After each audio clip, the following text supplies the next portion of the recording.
Good afternoon to all the participants who are joining us today in the online seminar titled Applying an Ecosystem-Based Approach for MSP and EU Guidance to Accompany Your Journey. Here it's almost 4 o'clock, 1 minute in Brussels time. Welcome. Today's seminar has been jointly prepared by the Intergovernmental Oceanic Commission of UNESCO, the Directorate General of the European Commission responsible for Maritime Affairs and Fisheries, and the European Climate Infrastructure and Environment Executive Agency that I am representing. My name is Wojciech Sukiennik, and I am today a moderator at the seminar. Currently, I am working as the head of sector in the marine living resources and ocean governance in the CINEA, where we as a CINEA are responsible for implementing quite a variety of projects related also to MSP on behalf of Directorate General for Maritime and Fisheries Affairs in the European Commission. Today's objective of the seminar is to present the conclusion of the study on integrating an ecosystem-based approach into maritime spatial planning and its recommendation in the context of DG MARE and IOC-UNESCO joint roadmap. Let me just walk you through very quickly through the agenda. So we are just now in the phase of introduction to the seminar.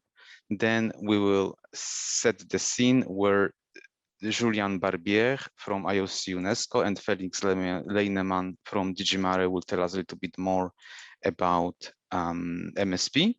Then we will move forward to the presentation of the study, where Herian Pitt, Pierre Strosser, and Tony Zamparuti will present the results of the study.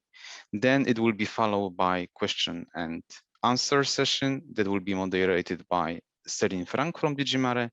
And then towards the end of the seminar that will last for around 1 hour and 30 minutes, we'll wrap up and conclude. The conclusion wrap up will be made by Felix Lindmann and Julian Barbier. Before we start, I would like to also give you a little bit of information on Slido. Slido is an audience engagement tool that is very easy to use.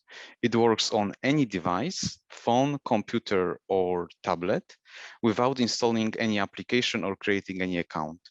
Just go to slido.com. You can see it on the slide, the address, and enter the event code, hashtag EBA for MSP. That is also seen on the slide, on the homepage, which we will write in the Zoom chat as well. From there, you have access to the 2 tabs that you can see at the top of the page, QA and polls. With QAs, you can send in any question you may have at any point during the event. We recommend that you identify yourself with your first and last name.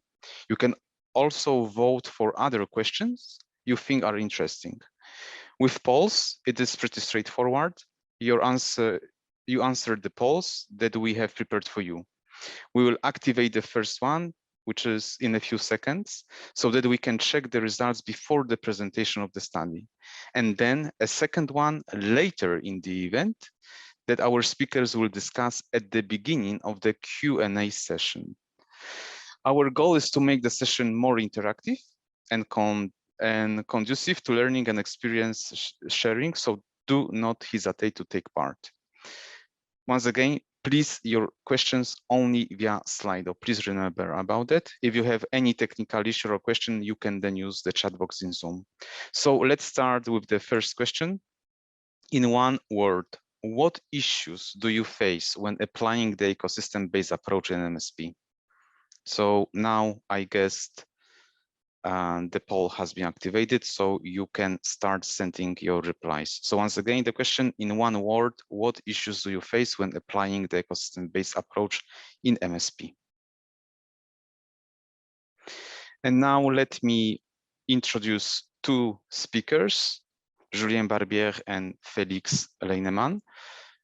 Julien Barbier is head of Marine Policy and Regional Coordination Section, as well as the Ocean Decade Focal Point at IOC-UNESCO. Educated as an environmental scientist, he has approximately 20 years of experience at the international level in the field of ocean sustainability, ocean governance, and the implementation of ecosystem-based management approaches at various geographical locations. Working in the interface of science and policy, he has led a number of United Nations initiatives, as well as coordinated the development on international guidelines on maritime spatial planning. So, Julien, the floor now is yours. Thank you very much, Wojciech, and welcome to all our colleagues who are joining us today for this webinar organized by the IOC and together with DG MARE.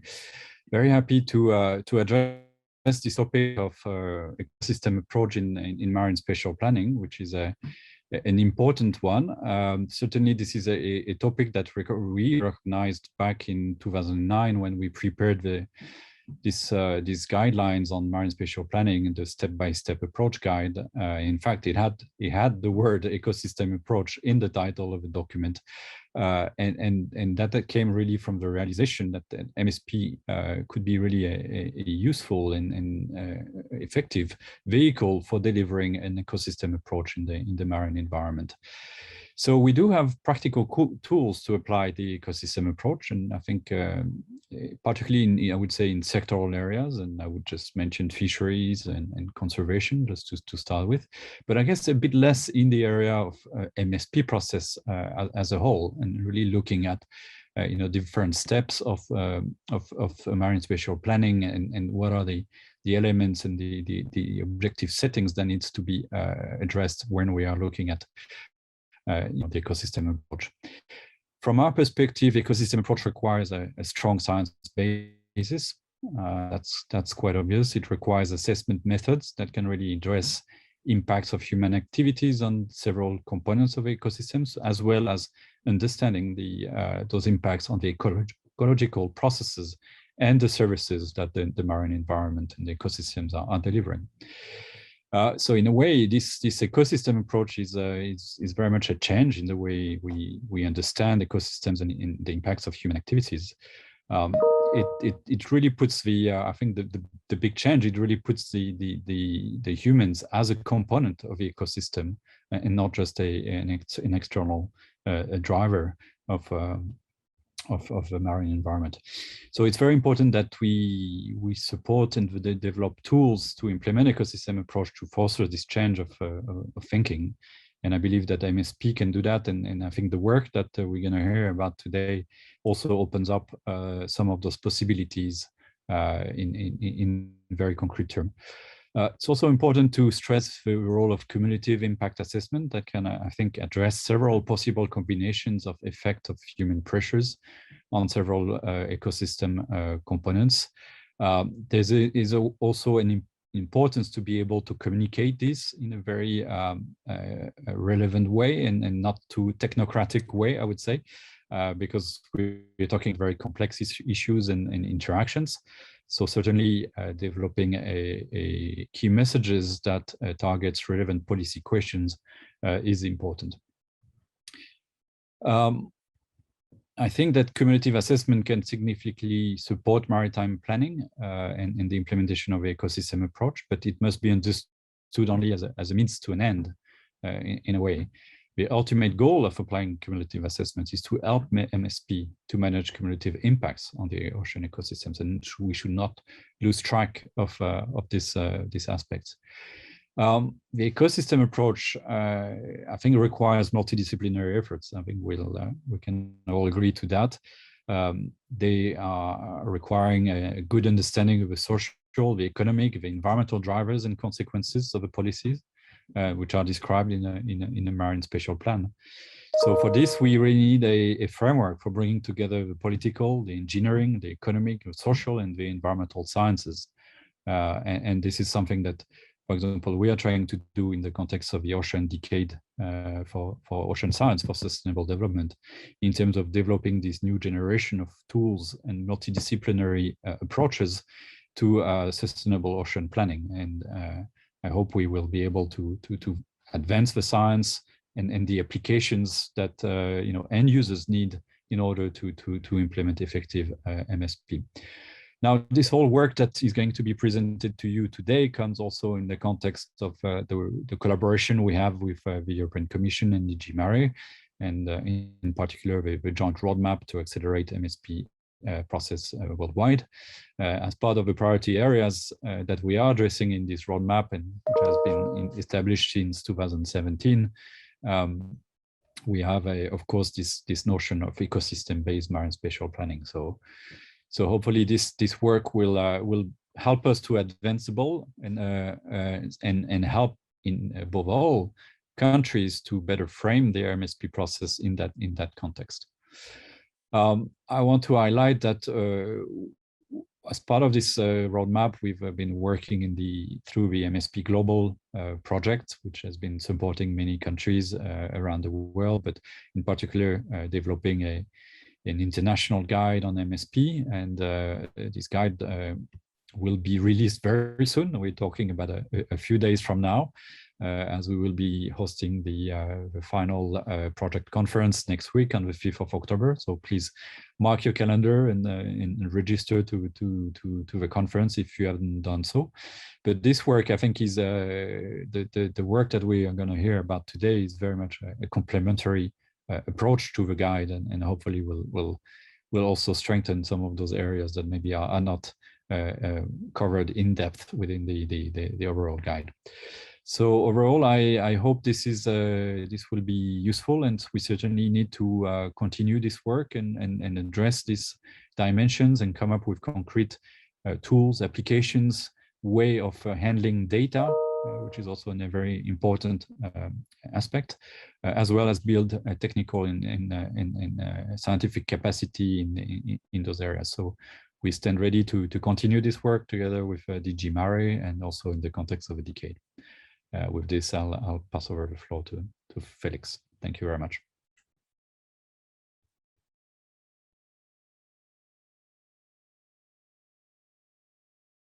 You're muted, Wojciech. I'm sorry. Thank you, Julian, for these very interesting words. And now, before giving the floor to Felix, let me just quickly introduce Felix Lindmann, who is representing DG MARE. Felix Lindmann is head of unit for blue economy sectors, aquaculture, and maritime spatial planning in DG MARE. He and his team promote a sustainable blue economy for the benefit of humankind and the oceans. He has worked for the European Commission since 2003 on various policies, including fisheries and maritime policy, shipping, aviation, and urban transport, as well as the EU Global Navigation Satellite System, which is called Galileo. From 2012 to 2014, he worked as a transport counselor in the EU delegation in Washington, DC. He holds a PhD in law, following studies in Germany and Italy. Felix, you are welcome now to take the floor. Thank you. Thank you, Wojciech. Thank you very much, and good afternoon, everyone. It's a pleasure to be here, and I'm very pleased to see so many colleagues participating. I think we have more than 120 participants in the seminar. I would like to thank very much IOC-UNESCO for organizing this event together with us in the European Commission's DG MARE. Julian already referred to our joint roadmap to accelerate MSP processes that we adopted in 2017. And since then, our cooperation through the MSP Global Initiative has become a major source of information on maritime spatial planning worldwide, and a hub for experts globally. So next week, also Julian referred to that already, we will hear more about the achievements of the MSP Global project during the closing conference on the 5th of October. Adopting an ecosystem-based approach to maritime spatial planning was identified as one of the 5 priority areas in this roadmap, and also one of the 10 actions was to strengthen the knowledge on environmental pressures across borders. And the study that will be presented today delivers on this action. By resolving conflicts and regulating maritime activities, MSP can make a significant contribution to the protection and restoration of our marine ecosystems. I would like to make a little parenthesis here, because on this day, just today, the European Commission officially launched its new mission Ocean, the mission to restore our ocean and waters by 2030. The Horizon Europe Research Framework Programme, the European Maritime Fisheries and Aquaculture Fund, InvestEU and other EU programs will provide around 500 million euros in seed funding between 2021 and 23. And we hope that this will complement and contribute to the Ocean Decade, of course. The objective is to create a network of what we call lighthouses at sea and river basin scale to implement the mission and to expand the networks of marine protected areas. Another objective would be to establish an EU-wide Blue Parks initiative to provide new restoration and conservation opportunities in the seas and ocean, and to support effective water management through digital knowledge, for example, through a European twin ocean and improved environmental monitoring of ocean health. This is not immediately linked to ecosystem-based approach, but it is, of course, very important to a lot of the work that many of you are doing. The ecosystem-based approach in MSP is actually embedded in European Union legislation since 2014, when the Union adopted the MSP directive. The directive counts the ecosystem-based approach amongst its objectives. It requires the use of an ecosystem-based approach for the establishment of an MSP, of a plan, and that should ensure that the collective pressure of maritime activities is kept within levels that are compatible with the achievement of good environmental status, as defined by another legislative instrument, the Marine Strategy Framework Directive. As you might know already, this year marks the first year of full implementation of the MSP directive in the EU. Coastal member states should have established their maritime spatial plans by the 31st of March 2021 at the latest. We have some delays, notably due to the COVID-19 crisis, but a majority of coastal EU member states now have a maritime spatial plan that covers their waters, either as a draft version for consultation or fully completed. Now, the European Commission has started to assess the implementation of the directive, and with the help of a contractor, we are examining the maritime spatial plans against the backdrop of the directive's obligations and objectives, including the ecosystem-based approach. We will also look in this implementation report or assessment how the MSP directive has delivered or will deliver in the broader maritime policy context, notably against the background of the European Green Deal. And a report on the implementation of the directive will be presented by the Commission in March 2022. And this will then provide input for discussions on the future of MSP in the EU amongst policymakers and in our EU member states. But it could also be useful for other countries to see how the EU has dealt with this, and other countries who have embarked in the MSP adventure can maybe take lessons from that as well. Generally, ecosystem-based MSP is now a mature concept. It's widely recognized, well proven and promoted across marine and maritime policies, not just in the EU. Yet maritime activities, including sources of marine degradation, are diversifying and intensifying worldwide. We are more and more looking to the ocean for solutions. So the impacts and pressures are cumulative and do obviously not stop at geographical borders. We need to continue to exchange good practice and learn and coordinate globally.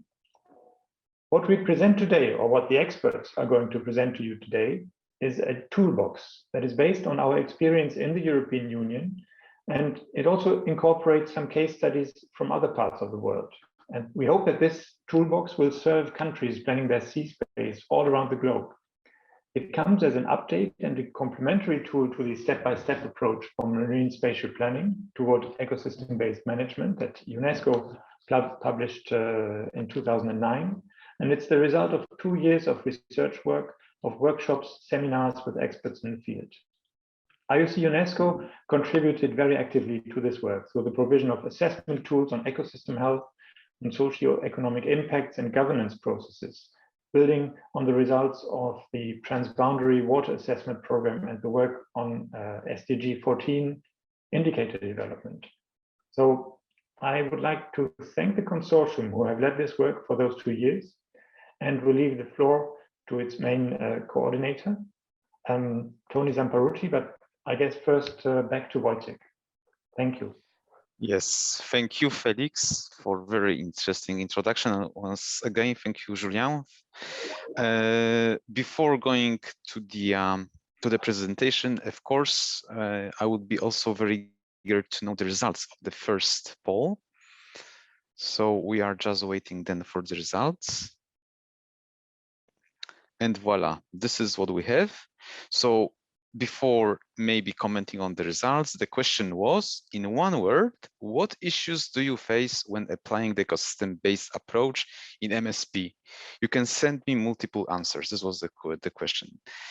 Honestly speaking, I was wondering what the outcome will be. I didn't take part in the poll, but I wanted to say that if I were taking the part, I guess I would send one word, complexity, and I think that the complexity is the word that was recurring the most frequently. So we can see that generally the association is that it's a kind of complex system. Very interesting.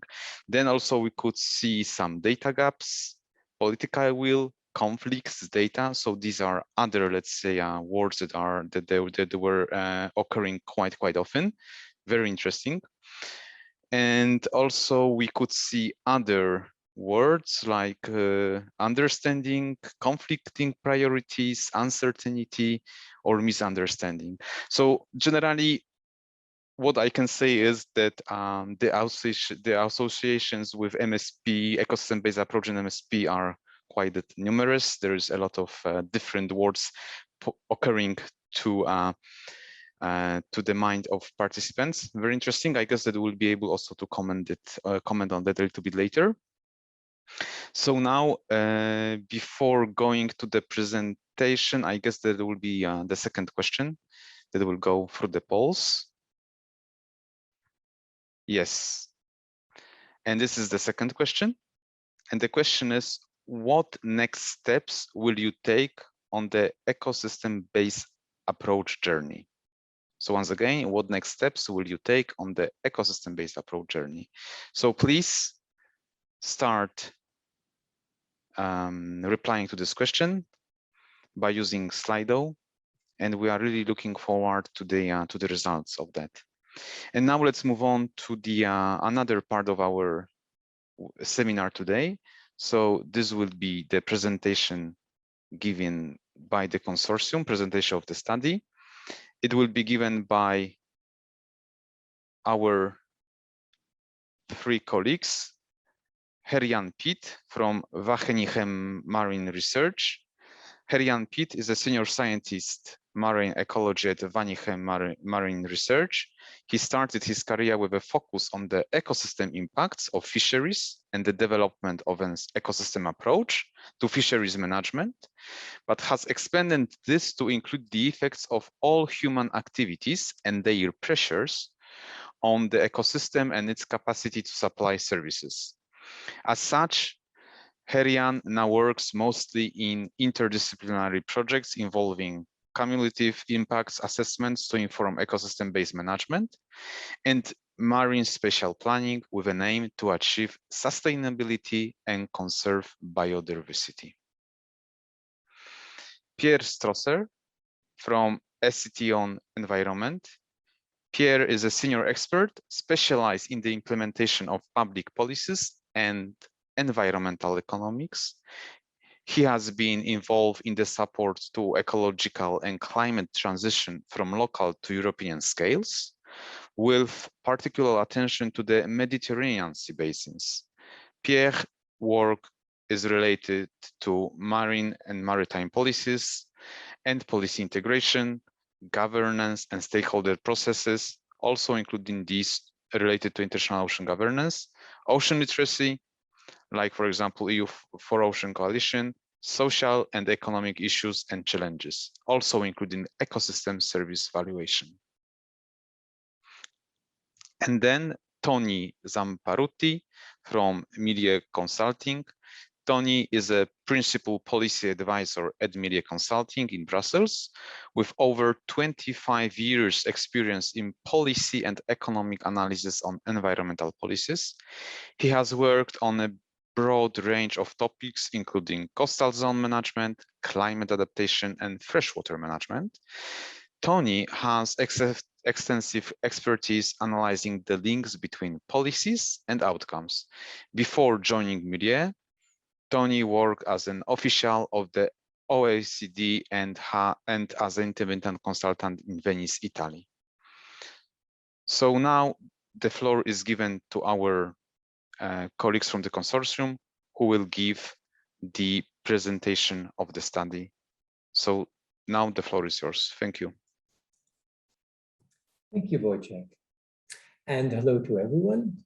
I'm very pleased to open this presentation about our recently completed work on the ecosystem-based approach in maritime spatial planning.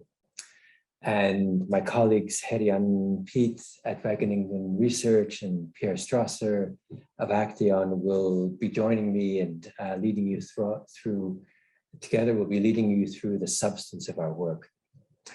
I'd also like to mention here at the beginning that our project involved other partners as well.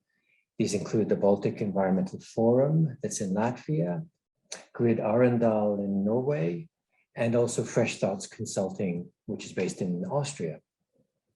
As Felix Lindmann had indicated, our work involved a literature review, a set of 5 case studies, and also a series of workshops. And our results have included both a graphical summary, and a presentation will be drawn from that. Also a more detailed guidance document. And this includes a presentation of some of the tools for EBA, as well as the case study reports. I'd like to say from the start that our work doesn't present a cookbook, a simple set of instructions for integrating the ecosystem-based approach in MSP. We recognize this depends on the context of each country or even local area, and also of each sea. Also, as our first poll has shown, some of the key issues in addressing EBA and MSP include complexity and uncertainty. So it's not a situation where we can provide something really simple. This is really a journey, and we're happy to be starting this and to share our results. So can I have the next slide, please? Now, we carried out our study for the European Commission, also in the context of the MSP roadmap. Our work did focus on Europe. However, we delved into a set of questions that are relevant around the world. Questions like, what is an ecosystem-based approach? Why is EBA important for maritime spatial planning? When, at what stages in MSP is it important to address ecosystems? And also, how can I do it in practice? As I mentioned, this work is part of a journey. We have some ideas and some results that we hope are helpful for practitioners and stakeholders and officials. But we know that many others are also involved in this, let's say, EBA and MSP journey. Julien mentioned the work that IOC-UNESCO is doing in their upcoming guidance on MSP. And within Europe, work has been carried out by the regional sea commissions, such as those for the Baltic Sea and the Mediterranean. So we've drawn on a broad range of sources already for our work. And we hope that what we'll present will be of use for you, the participants. So at this point, let's go to the next slide, and this will be presented by my colleague Herjan Piet.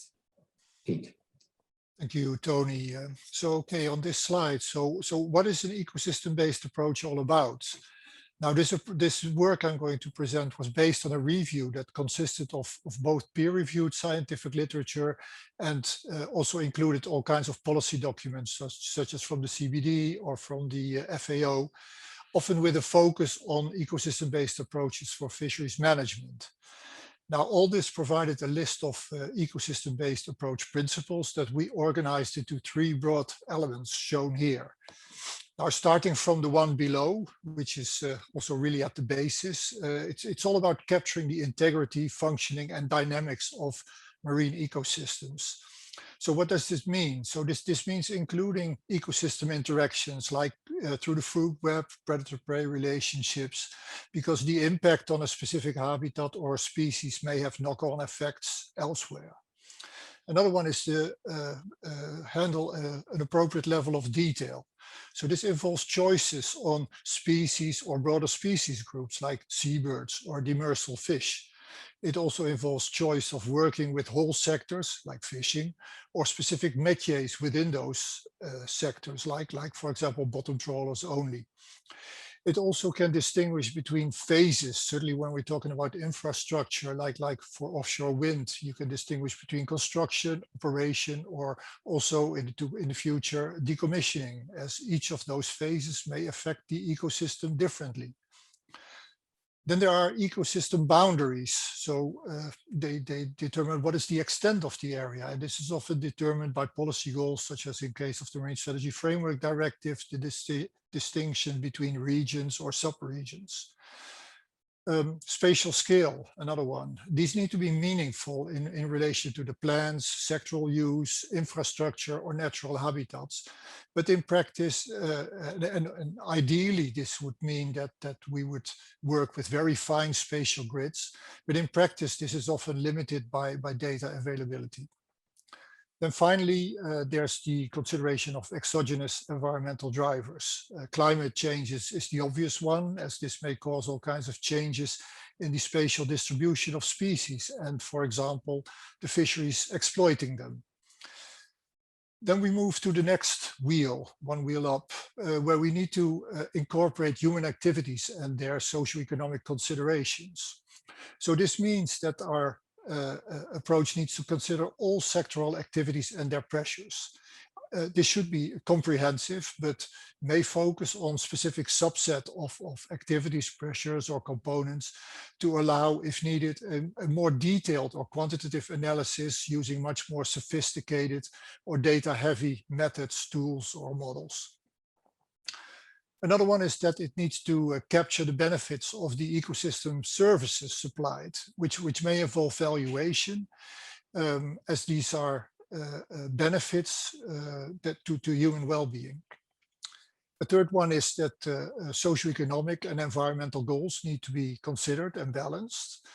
And finally, there is the accounting of exogenous societal drivers this time from outside the selected social ecological system, which their relevance may be that they tilt the balance between certain societal goals.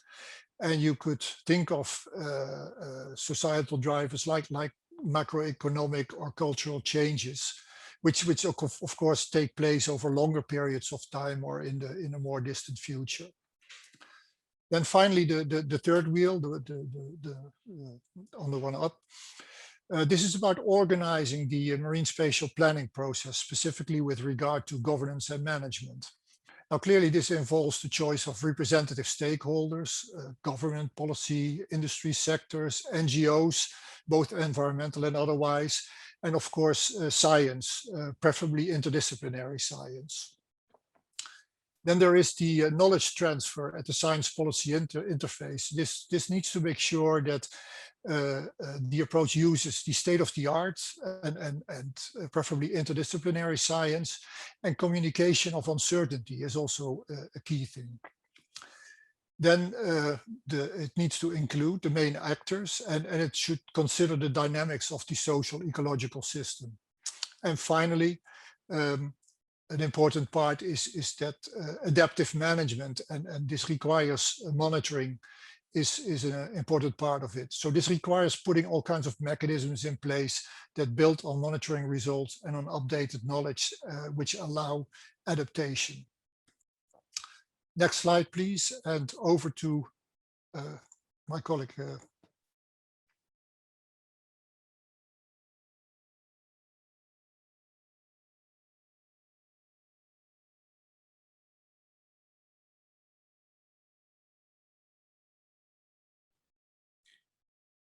Many thanks, and sorry for a small technical challenge.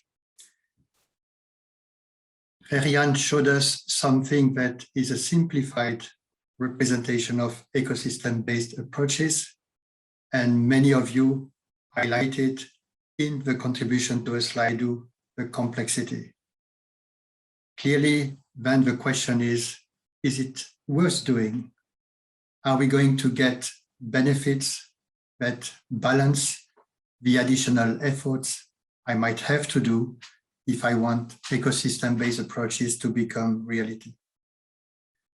When you look at the literature, you will find little evidence on the benefits, but when you discuss with expert stakeholders that are involved in or committed to ecosystem-based approaches in maritime spatial planning, you can identify clear added value and benefits. Here on the slide, we highlight 4 of them. The first one is you will have better marine and maritime knowledge. And by better, if I go back to what Julian said at the beginning, it means integrated, combining information that comes from the ecological side, but also to the societal and economic side. It means also information that have a certain level of spatial disaggregation. So you can effectively think about sharing space and trade-off. And it also means, thanks to the effective science policy interface you have established, information that can be regularly updated, that is sound and that is credible. The second added value relates to the stakeholder component of EBA, in particular, because you mobilize stakeholders from the start, you discuss and you get their knowledge to strengthen the knowledge base, and then you potentially mobilize their thinking to make priorities, and priorities means from the complexity selecting what is most important and matters. And as a result, they will understand, their perception might evolve on the trade-offs because they will start understanding other sectors and stakeholders, and they will have some ownership of the maritime spatial plan that you will have developed with them and for them. And then there are 2 closely connected added value and benefits in relation to decision-making, to planning and implementation. When you enter into a maritime spatial planning process with EBA as a core principle, you will need to think about blue economy strategy objectives, but also wider societal and environmental objectives. You will need to think about integrating policies. Felix mentioned the Marine Strategy Framework Directive, the Water Framework Directive, and also some land-based sector policies that have an impact on the marine ecosystems. And at the end of the day, you will give higher coherence and some visibility to a wide range of actors, stakeholders, including people investing in marine space. So you expect that you will have, at the end, better results in a more cost-effective manner. By applying some assessments, multidisciplinary and integrated, you will also give more chances for so-called multifunctional measures and solutions like nature-based solutions to be considered, adequately assessed and selected, contributing to a more healthy and resilient marine ecosystems. And then Felix mentioned it at the beginning, at least for the people, participants that are from EU countries, ecosystem-based approach is also an obligation. So if you apply it, you will then comply with the requirements of the directive, and you will be able to deliver more cost-effective, healthy marine ecosystem. Next slide. Okay, so what we see here is our stepwise ecosystem-based approach to marine spatial planning process, which consists of 5 steps and a governance and stakeholder involvement process that runs through it. And I'll introduce each of the steps. So the first step, the defining step, this is where key policy objectives and other societal goals need to be identified and should cover all dimensions of sustainability. Stakeholders have an important role here, also in prioritizing between them. And when it comes to prioritizing in our reporting, we distinguish between weak and strong sustainability, where weak sustainability presents the environmental, social, and economic dimensions with equal weighting and seeks to balance them. And then there's the strong sustainability, which presents the 3 dimensions as nested, where economic goals can only be pursued if the basic societal needs are fulfilled, which in turn can only be achieved within the limits of a healthy environment. This just implies that the environmental goals should take precedence. Here in our approach, we assume that EBA MSP is embedded in a model of strong sustainability. Following from this, we need to define the social ecological system in terms of sectors, actors, and ecosystem components and aspects. And then there is the issue of appropriate boundaries. For example, spatial boundaries consider both those of the natural system as well as relevant jurisdictional or administrative boundaries. And of course, transboundary issues need to be considered. Over to the next step, the developing step. This is mainly about developing the knowledge base. This requires interdisciplinary or even transdisciplinary processes to integrate knowledge, which requires a shared understanding of what we consider meaningful entities or concepts. So this means developing and agreeing on a common conceptual or mental model of the system to do. This knowledge base then should cover both the integrity and functioning of the ecosystem, as well as the capacity to supply services. In addition, it should be considering human activities and their pressures, and all that at an appropriate level of detail. And this means that it should resonate with the stakeholders. And finally, all this depends on the quality and availability of the information, and thus has all kinds of consequences for the analysis. Okay, over to the third step, the assessing step. Here the focus is on the selection of methods and tools that can analyze and inform how specific MSP scenarios or specific spatial configurations would perform in terms of their contribution to achieve the selected objectives and the societal goals as defined in the selected in the defining step. And in a later slide, I will get into those specific tools and discuss some more of that. Also, these assessments should cover the environmental, social, and economic dimensions. And of course, it's not just a matter of doing those assessments, but also communicating them to the stakeholders, actors, decision makers, which may require layman language, non-technical schematics, or spatial maps, and so on. And acknowledging confidence and uncertainty is very important, but communicating it to really inform the decision-making process may often be an even bigger challenge. Then to the fourth step, the actual implementing. This is where several considerations apply. One is the precautionary approach, which is intended to address uncertainty. But in doing this, it is important to realize that this does not necessarily imply do nothing in case of too much uncertainty, as continuing the business as usual situation may sometimes be the worst option. Then there is the high uncertainty, which should be addressed then through adaptive management with appropriate monitoring. And finally, once you start integrating your MSP plan, you need to consider the integration with other management plans. Then for the fifth and final step, I'm going to hand over the floor back to my colleague, Tony. So Tony. Yes, thanks, Herjan. I'm just going to jump in here to say a couple of comments about this step, which is following up. So this involves evaluation.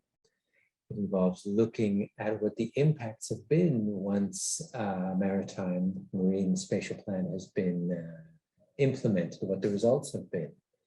And it also is taking the work around to a new cycle, so a new element of adaptive management. I just note one thing that we try to bring out in our guidance. It's important to have and be looking for a structured approach for this evaluation, to look at things like key questions, to understand. These could be, for example, what has worked in the Marine Spatial Plan, what has not worked, what has new research about the seas, about the oceans revealed, how have the economic activities that affect the seas changed, and how should these be addressed. This kind of structured evaluation can involve indicators, but it does also need to go beyond it to understand what's going on and to really involve stakeholders. So thanks, Herjan. Are you going to address the last piece, the center about governance, the stakeholder mobilization?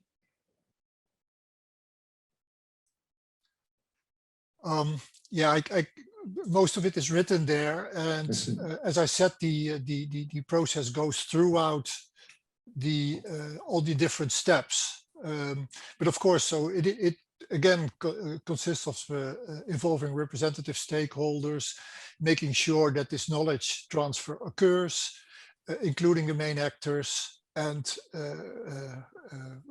doing adaptive management, including monitoring. Now, next slide, please. Thank you. Yes. And I'll just speak briefly on this one. So when you're working on the ecosystem-based approach, a key factor is the policy and legislative framework that's affecting you. So this is the national framework of laws and strategies, also international goals, such as those under the CBD. And of course, in our context, we were looking at the EU framework, so EU policy and legislation.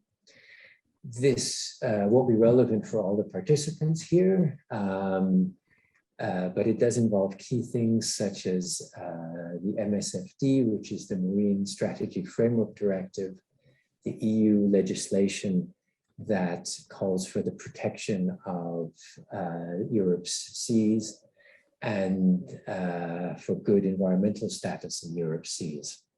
So all of these, on the one hand, provide goals that need to be considered when preparing maritime spatial plans, and goals for two ecosystems. And they can also bring key elements across the different steps of MSP. The MSFD, Marine Strategy Framework Directive, which I've referred to, involves a series of monitoring requirements and approaches for marine ecosystems. And so this is something that's very important for European countries when they develop MSP and incorporate the ecosystem-based approach. I'd like to point to one thing which is, I think, important across the world in terms of in this area, which is these little circles at the bottom of our slide. Basically these roundtables, which involve stakeholder mobilization and different forms of governance. This is also something very important. This participation is needed to support decisions about things like making trade-offs between different policy and legal goals, and also understanding the timing for different actions for under the Maritime Spatial Plan. As a last comment, hopefully the slide looks quite straightforward and logical. We recognize, of course, that the work that practitioners and officials and stakeholders will face in terms of putting in place maritime spatial planning is not always easy, and also in terms of putting in place different policy and legal goals and requirements. In the EU, just to provide an example, there are important issues, questions of trade-offs between goals to increase renewable energy. So, for example, wind farms at sea, and other goals such as increasing the protection of ecosystems. So these are all key issues that will need to be worked out as maritime spatial planning and the ecosystems-based approach is put into practice. Okay, thank you. Let's go now to the next slide, and it's back to Herian. Thank you, Tony. So how to do this in practice? Now, part of our work consisted of reviewing all kinds of potential tools that can be applied to make EBA MSP operational. Now, in our reporting, we provide fact sheets for the most common tools we encountered without aiming to be comprehensive. And here I'll just present a few of them in the slide, which are represented so that they reflect the information requirements as we move from top to bottom. So towards the bottom requires more information, but also different or where they sit in terms of science disciplines, where the more ecological are on the left-hand side and the more socioeconomic to the right-hand side. And the arrows between the different boxes kind of reflect how one tool may be building on another tool. And what you see is here at the basis, or it's really at top, is the mental model or the conceptual model. Now, probably the main message here is that the application of the different tools is always context dependent. So which tools and in what form to apply it really depends on what we want to achieve in a particular region, what we want to assess, and how much data or information is available. Now, if I go through each of the tools, starting with the mental or conceptual model in the top, in the box I showed just one example I picked from one of our case studies showing how different sectors through their pressures may interact with certain biodiversity components which are relevant for specific conservation goals. So this would just cover then the ecological system, but there's many other possible representations, and there's, of course, it would be good if also if it would also include the social system. The main thing is, and that's the real purpose of applying a mental or conceptual model, is to have a common understanding of what the boxes are, what they constitute, and what is an appropriate level of detail. Okay, the next box I'm going to discuss is cumulative impact assessments. Now, starting from the conceptual or the mental model, this provides a good basis for what should be in a cumulative impact assessment, because it identifies the activities, the pressures, ecosystem components, possible ecosystem services, and the spatial scale required. A review that we did showed that, well, at least in Europe, there's many operational tools for cumulative impacts assessment. And some of them have been applied in various member states. Now, in essence, all those cumulative impacts assessments are really risk-based approaches, and but depending on data availability, they may differ from entirely expert judgment-based to fully quantitative with well, just about everything in between. Now, as a practical way forward, the more comprehensive cumulative impacts assessment, so which would consist of all the different sectors, all the different actors, everything that we think relevant can be applied, and then once run, even if it is expert-based, can then advise on those interactions that contribute most to the risk and which can then subsequently be addressed using more sophisticated models for which data is available or can be collected. So from the assessing step, there can also be feedback loops into the developing step. Now over to the next box, ecosystem services. Now, until recently, well, just about all the policy objectives mostly involved a concern for the status of certain species or habitats, biodiversity. But now more and more a concern emerges of their functioning as well. And more importantly, how this contributes to their capacity to ecosystem services, because this benefits us humans. Now, if data allows, cumulative impact assessment can be expanded to include the impacts not just on ecosystem status, but also on the capacity to supply services. Clearly, this would involve even more data. Then yet another step is where we try to bridge then from the ecological system into the social system, and we require some form of valuation that can then is then an elaboration that is possible to add some valuation to the ecosystem services. So this does not have to be monetary, and there are still many ongoing discussions if it is feasible at all, and all kinds of issues that then still need to be reconciled. In our report, we discussed this, but for this presentation, I will not get into it. Then moving up, we have cost-benefit analysis. This may deliver some aggregated economic indicators, such as things like net present value of all net benefits, or some combination of qualitative, quantitative, or monetary impacts. And then negative would mean costs, and positive is, of course, benefits. And then that would help capture the economic implications of different MSP scenarios or options. Now, this analysis may be entirely economic or may also include social or economic or environmental costs and benefits. Next slide, please.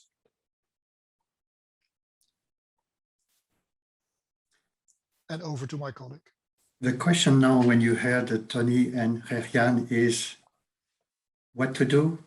Are you ready now to jump into the marine water and to start applying EBA in MSP? If I go back to what Felix introduced at the beginning, I guess some of you, many of you, have started to do it in the context of the implementation of the EU MSP directive. If you did not start it yet, don't be afraid.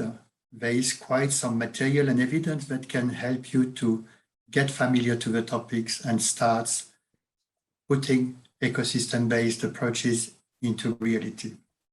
The first one is, Tony mentioned it earlier, it's the practical guidance we co-developed in the context of a study for DG MARE. In this guidance, you will find some elements on the concept and principles that are key to ecosystem-based approach. They were presented by Gerjan earlier. You will find how the EU regulatory framework can help you to do the job, what Tony presented.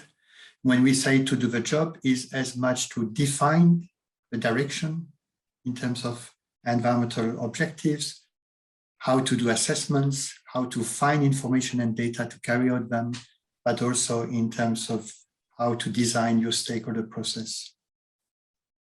And finally, you will find elements on how to support ecosystem-based approaches in each of the 5 steps of the Maritime Spatial Planning process. what Rerian also presented earlier. Next.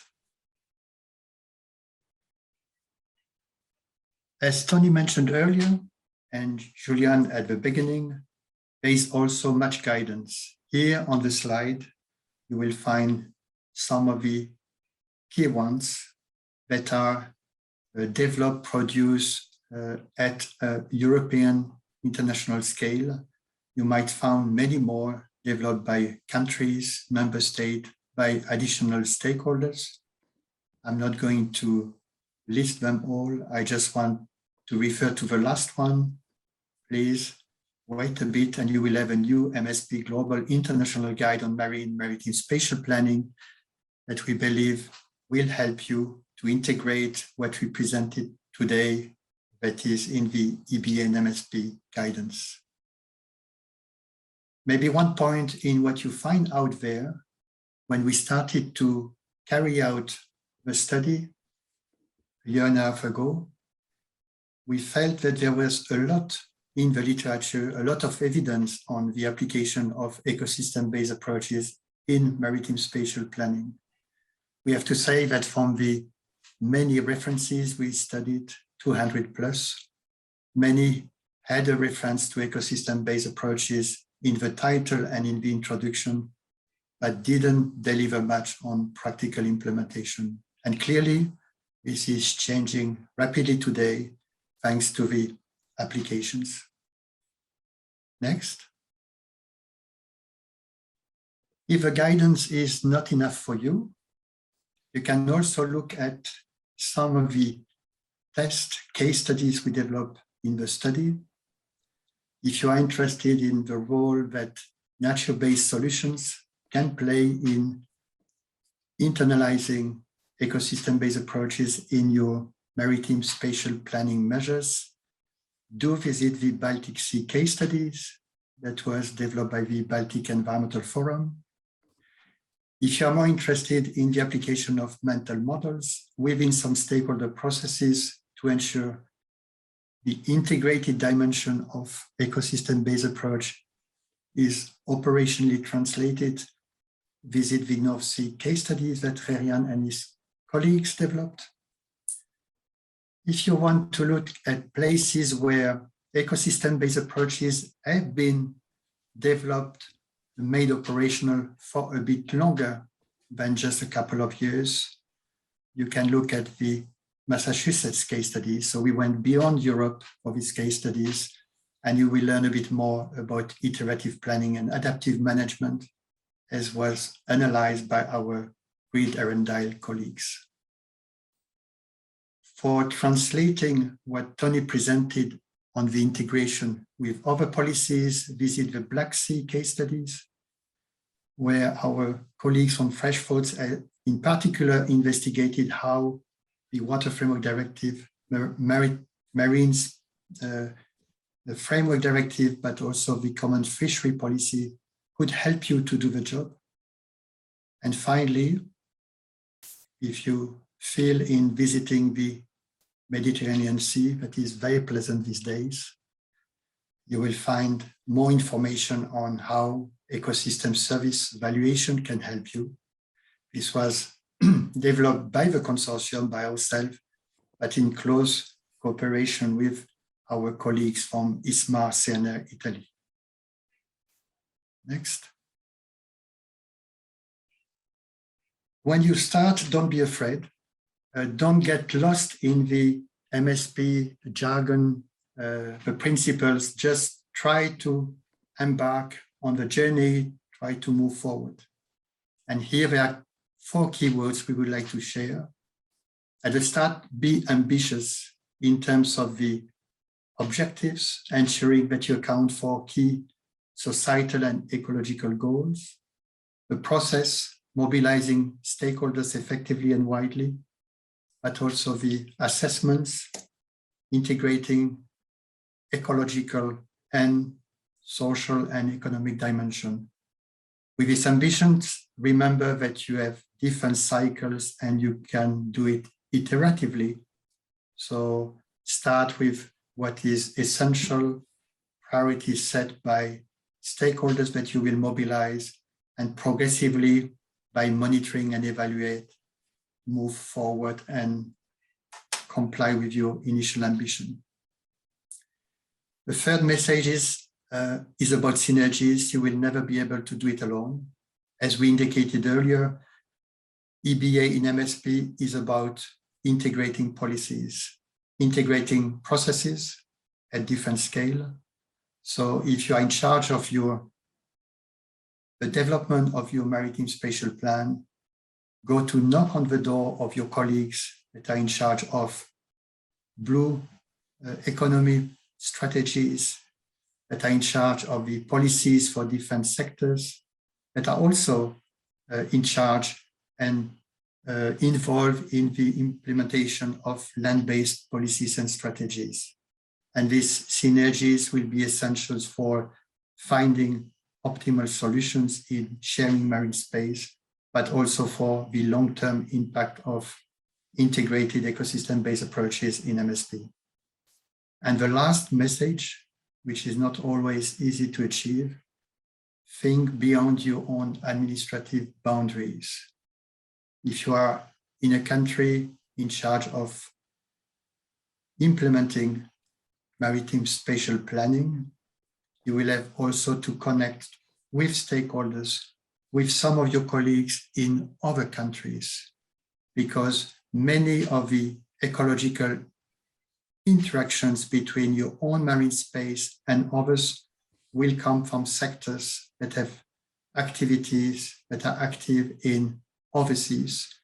Think, for example, at the scale of the Mediterranean sea basins, how important it is to get an integrated view of the entire sea if we want to think about sharing space in a sustainable and effective manner.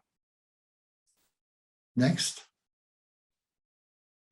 I leave to you these pictures which was guiding us in the work we did on ecosystem-based approach in maritime spatial planning. You see that there is a way forward. So today, on behalf of the entire team, Tony, Herian, but the many partners that contributing to the work, we all wish you a safe EBA and MSP journey. Many thanks for your attention.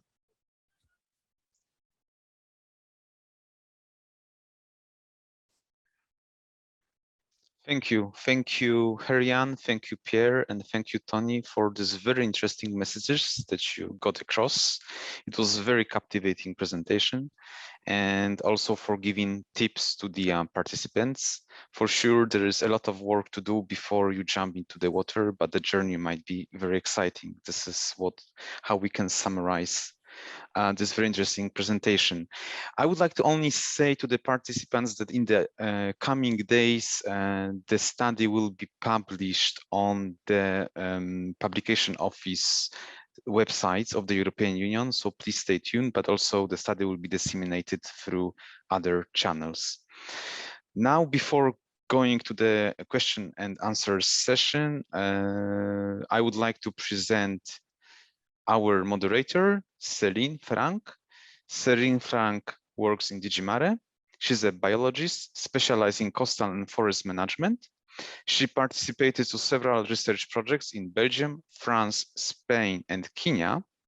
Her expertise ranges from participatory forest management in East Africa to the ecology of the deep Western Mediterranean Sea.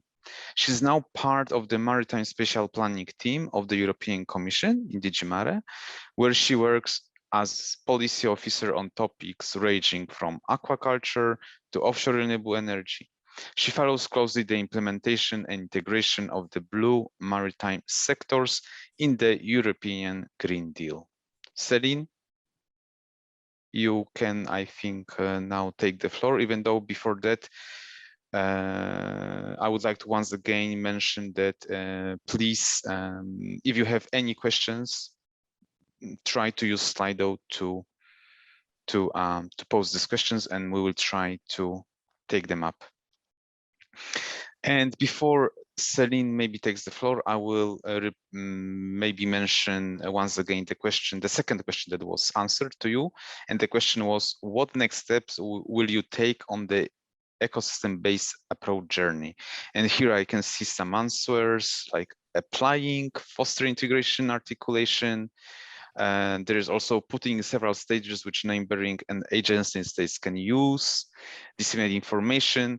So I can see there is a lot of very interesting replies, but let us maybe now go to the question and answer session, because we do not have that much time. So maybe I will just give the floor to Celine. Celine. Thank you, Wojtek. Okay, so good. I see that there are already quite a few questions. I will go through them in order of the most voted one. So the first one from Thomas Kirk Sorensen. Sorry for the pronunciation if it's not correct. How can EU states manage existing and future impacts on seafloor integrity in their MSP when thresholds for disturbance are not yet available? Precautionary principle, I guess. So I can start by giving a few elements, and then I will leave the floor to Herian, Pierre, and Tony to elaborate on this. So I guess this question refers quite a lot to the Marine Strategy Framework Directive and so the thresholds that are actually being developed under that directive about disturbance to the seafloor. So it's true that it is work in progress. So I would say the main word here is coherence, having coherence in the spatial plan with all the other policies and legislation in place in your country in general, and that's what we are trying to have in the EU. So and also you have to consider data that already exists. Even if there are not thresholds, it doesn't mean that we have no data on possible impacts on the seafloor. So I think this can be included already in the Maritime Spatial Plan, but I will leave the floor to Herian maybe to elaborate on this. Yes, thank you, Celine.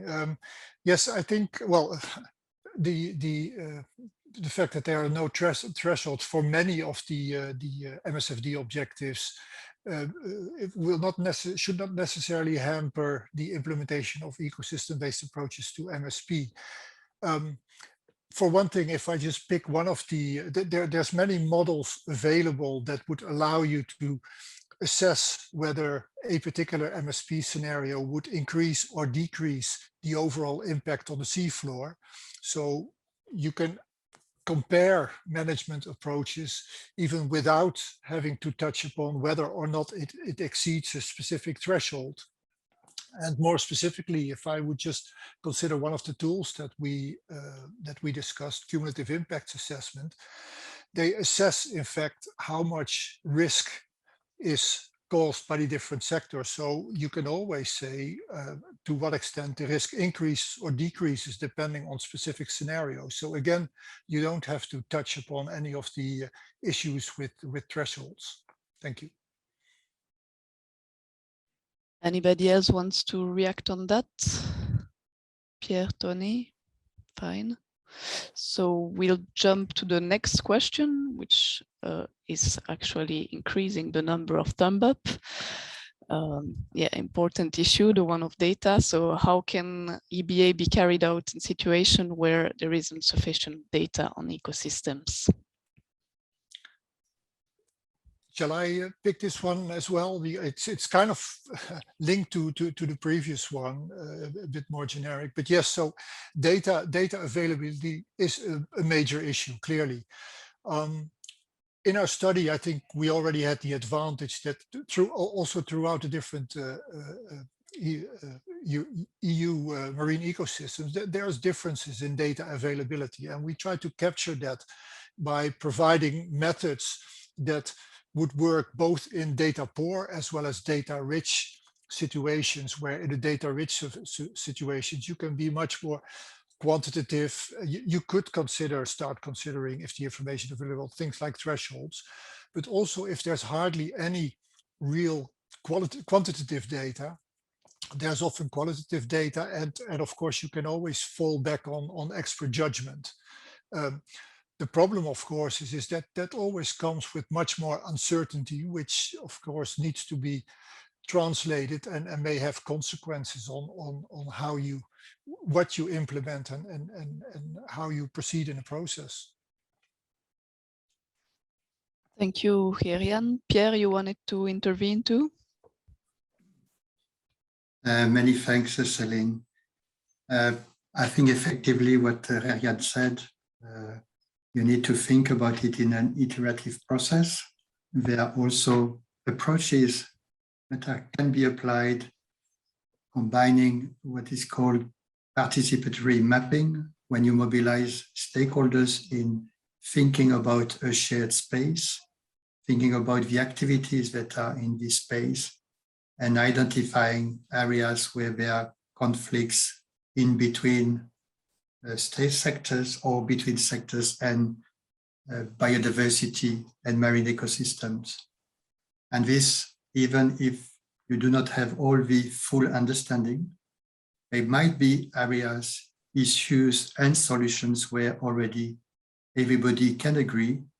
And then for other issues where there is some uncertainty, you can effectively combine an application of the precautionary principles, for example, allowing a minimum level of activities that seems acceptable before you get any further information.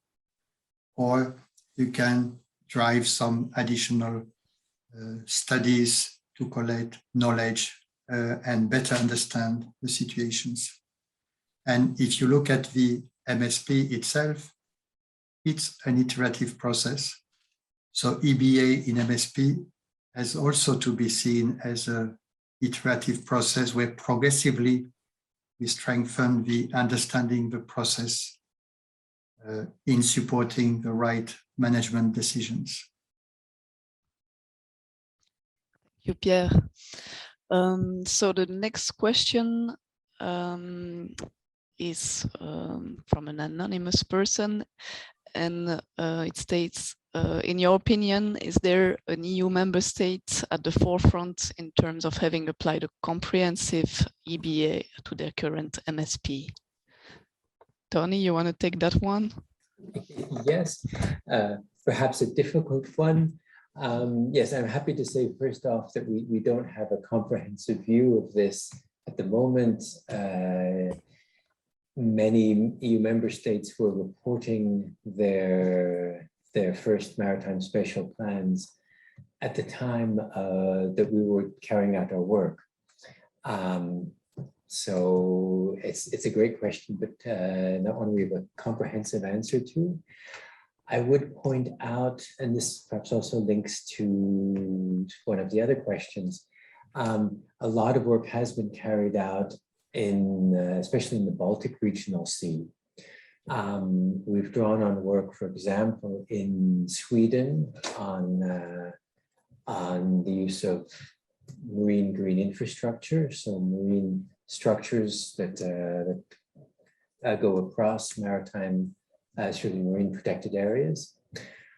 We've also looked at work in a much smaller Baltic country, Latvia, which has fewer resources and maybe is not as advanced, but nonetheless, I think has carried out some important work with the resources they had available.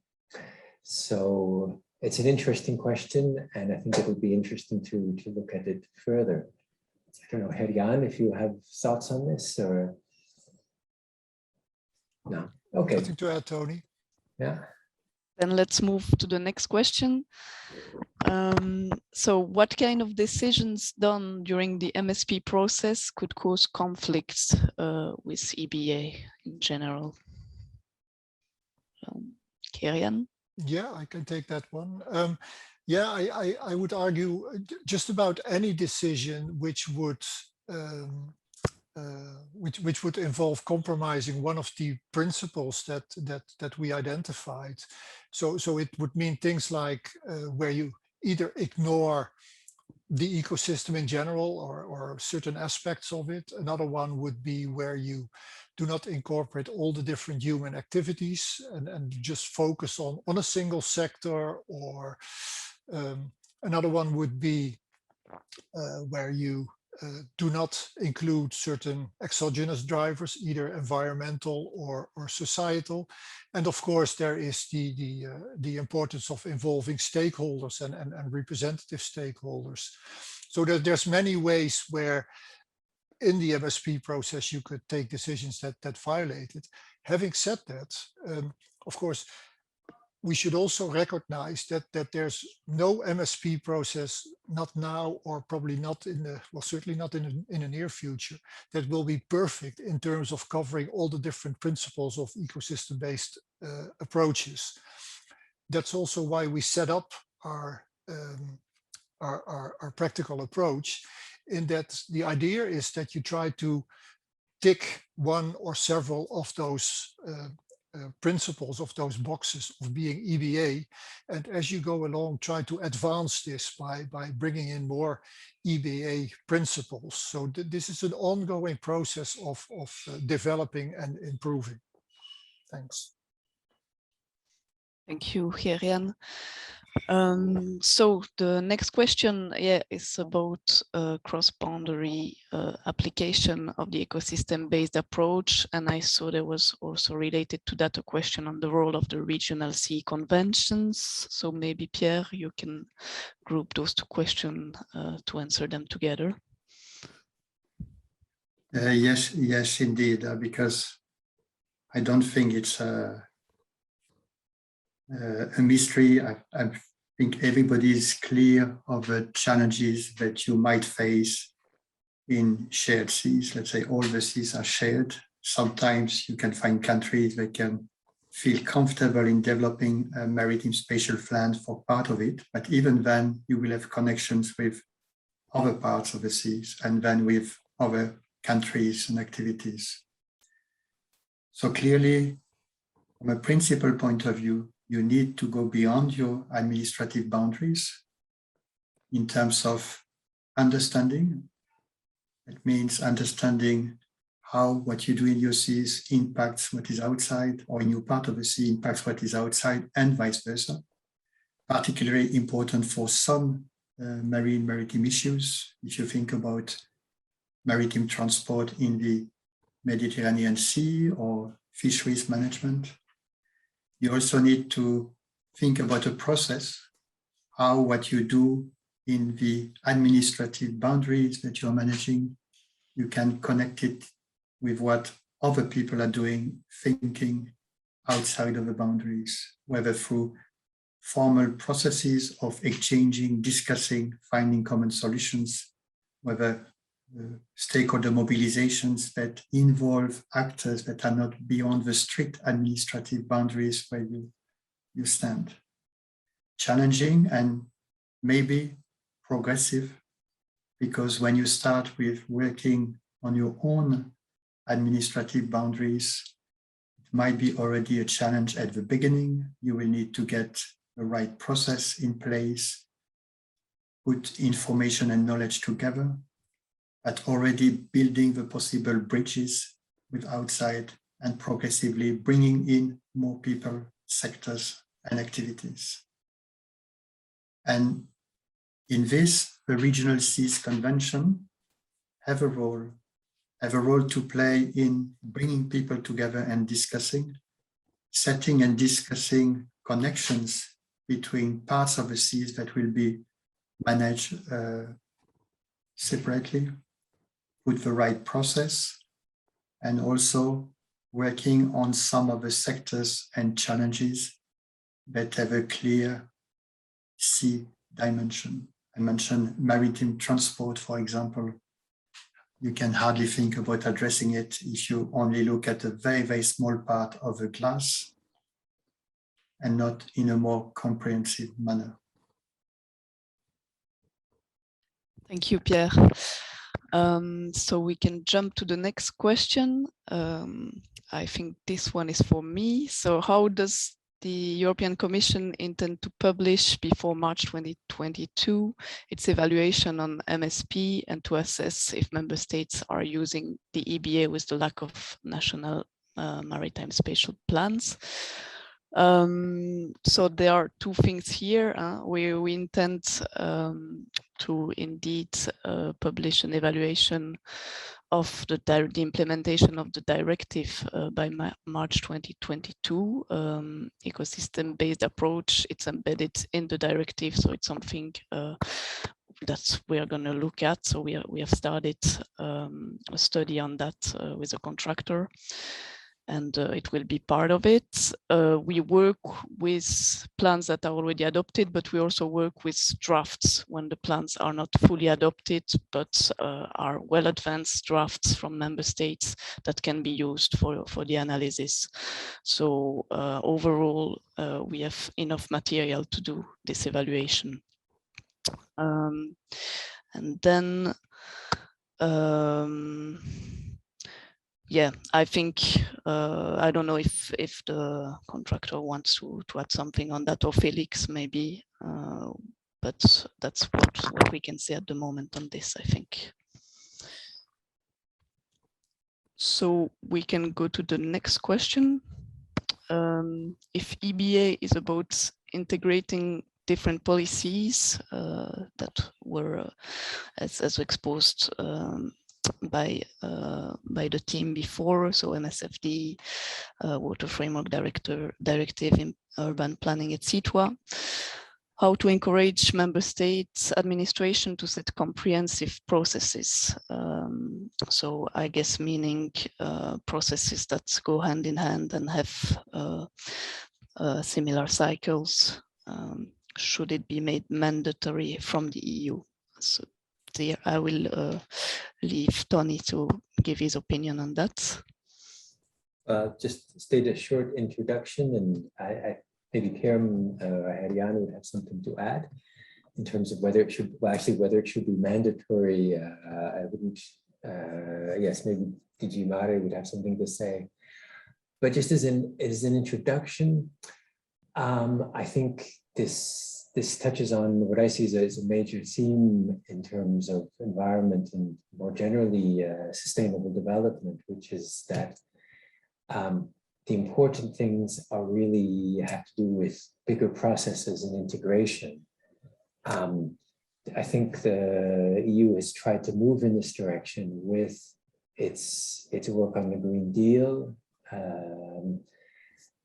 promoting things like the transition to the circular economy. And I think looking at EBA is really one of these cross-cutting things that needs to be addressed much better. The problem is to somehow move beyond the silos of different pieces of legislation and even different sectors. But Pierre or Herian, would you like to add something more practical or some further thoughts? Nothing from me. Yeah, maybe couple of ideas. Effectively, you can encourage to build bridges between processes by carrying out some common assessments. And for example, assessments that are giving quite some importance to the wider ecosystem service framework. These are assessments that are helping to capture connections between different activities on land and in the sea. So ecosystem service assessments with a good assessments of activities putting pressures. This can be shared assessments. You can also encourage common governance working groups that can help aligning assessment and processes, including your stakeholder consultations. Some countries already today have aligned the MSFD and MSP processes and try to connect it very strongly to the Water Framework Directive processes. So whether you need to go further than that, that's not very clear. One important point for us, it goes much beyond the policies itself. It goes to what we think about specialization and responsibilities. Because when you are a student, then an expert, you are educated to be specialized.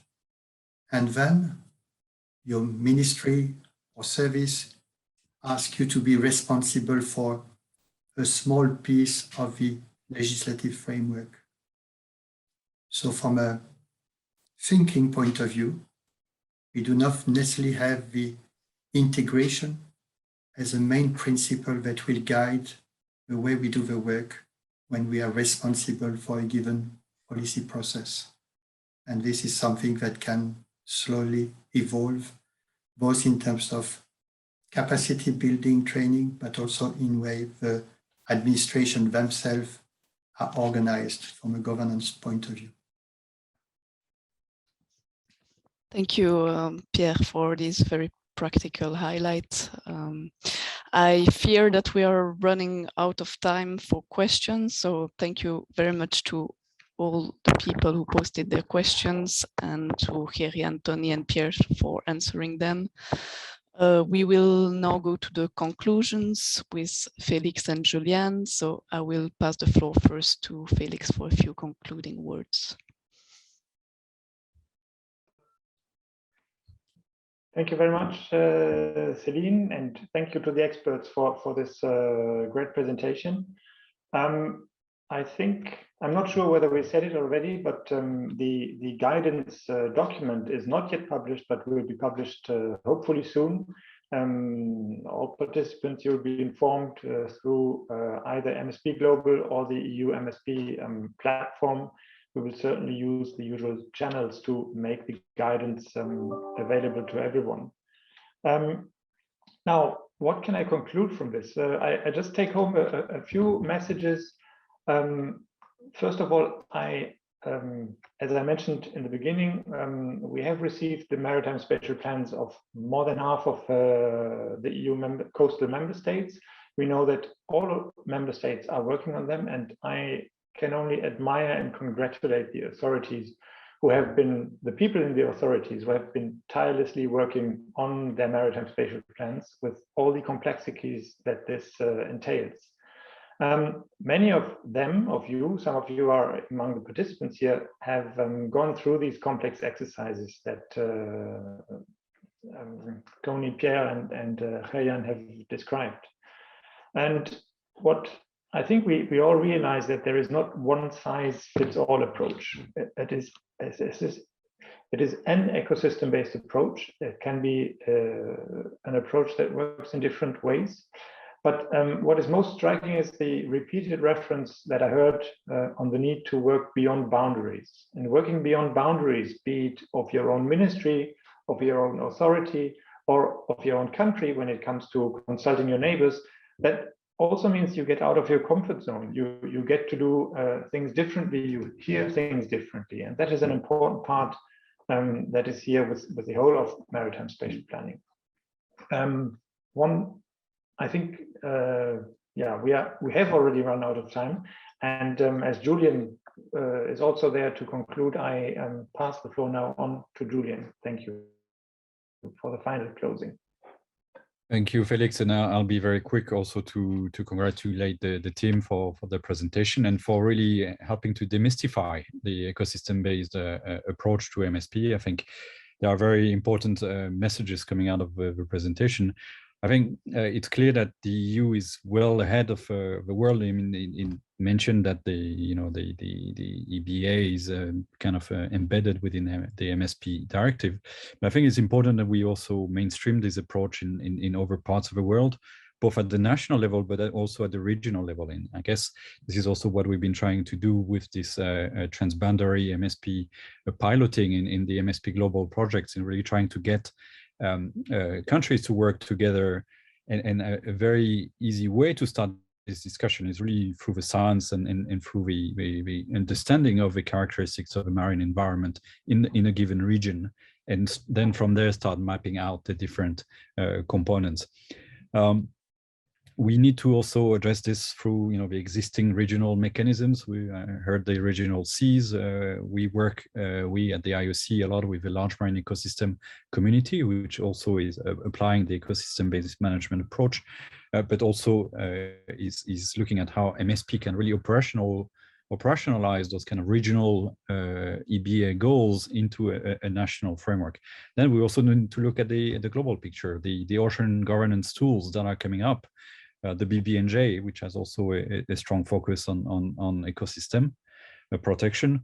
We have a CBD agenda, which also is promoting the use of MSP to achieve some of the biodiversity targets, and the UNFCCC framework. I mean, how can we use MSP as a way to promote climate smart solutions that are also going to relieve the stress on the ecosystems? We need to build capacity. We need to have a stronger science, and I think the science ask is well clear. We need to better be able to identify the key stressors at all locations, including the temporal variability and the source. We need to better understand the impacts on the biology, on the ecosystems, and we need to build the interface of the science and the policy. And then finally, I think we also a key message is better integration of knowledge, both in terms of the data, the socioeconomic, the ecological, and so on, but also having better data infrastructure, I think, is important. In the context of the Ocean Decade, we're talking about we have a program which is addressing which is about the digital twins of the ocean. And the idea there is really to try to find an infrastructure that can really bundle and provide easy access to marine data, to models and simulations to explore the what if scenarios. And we need those applications to support MSP. Certainly, this is an area where IOC is keen to support. And also with the Decade, I think we have a good vehicle to leverage this science. So with this, I want to thank you all, and we look forward to continue the discussion in other fora. Thank you. So thank you, Felix, thank you, Julian, for the European conclusions. And also I would like to thank all the participants. I hope that you found this seminar very interesting because there was a lot of very interesting messages getting across. And once again, I would like to mention, also chiming in with Felix words, that the study will be published pretty soon in the EU publication websites, but also then disseminated through all the channels. Thank you very much once again. Goodbye.